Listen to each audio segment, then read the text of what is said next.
δεύτερος υποψήφιος είναι ο Γιάννης Μιχελής, 25 ετών. Γιάννης και ο προηγούμενος Γιάννης και ο τωρινός, ο επόμενος, Γιάννης Μιχελής, μας έρχεται από τη Θεσσαλονίκη, ασχολείται με την μουσική από τα 17 του και έχει τραγουδήσει σε διάφορα live, σε μικρότερα νυχτερινά κέντρα, κυρίως σε μουσικές σκηνές.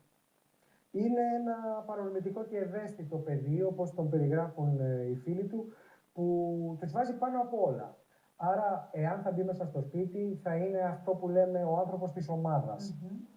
Και γι' αυτό άλλωστε και οι φίλοι του έχουν δημιουργήσει γύρω του μια πολύ ισχυρή ασπίδα και τον στηρίζουν σε κάθε του βήμα.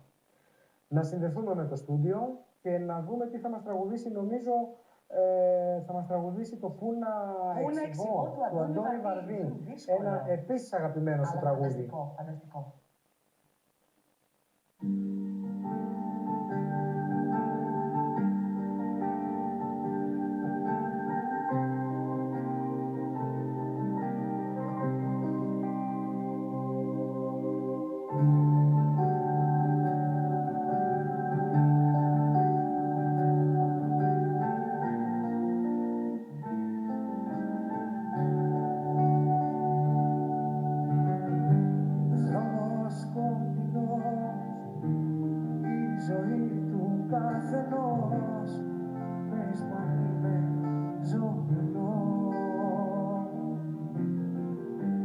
Δώσε μου φωτιά, κάτσε κόντρα στο νοτιά, μην το ψάχνεις από πια.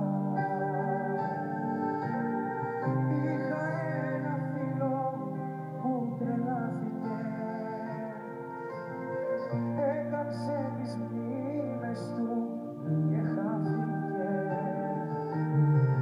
Είχε μια αγάπη, μια οδά μαγάπη, τίποτα δεν έχει τώρα πια. Πού να εξηγώ, τι καταβάτος είμαι εγώ, ποιος είναι άνθρωπος να του μιλήσω εγώ. Πού να εξηγώ, στις μοναξιάς ο φωτεινό, έχεις τη νύχτα δίχως φρένα κι οδηγό. Πού να εξηγώ, τι κατά βάθος είμαι εγώ, ποιος είναι άνθρωπος να του μιλήσω εγώ. Πού να εξηγώ, στις μοναξιάς το φωτεινό, έχεις τη νύχτα δίχως φρένα κι οδηγό.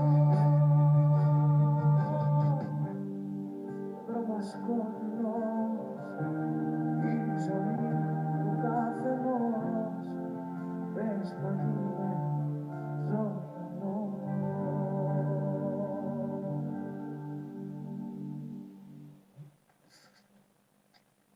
Μάλιστα. Είδαμε και τον δεύτερο Γιάννη, τον Γιάννη Μιχελή από τη Θεσσαλονίκη. Star Academy GR στο Twitter και τα δικά σας σχόλια στο Twitter. Πώς σας φάνηκε λοιπόν ο Γιάννης, πώς σας φάνηκε ο πρώτος Γιάννης? Και ο τρίτος δεν είναι Γιάννης και είναι Θοδωρής. Ο τρίτος διαγωνιζόμενος λοιπόν Πόσοι Γιάννης, είναι ο Θοδωρής Σαραντόπουλος, 24 ετών, νέο παιδί και στο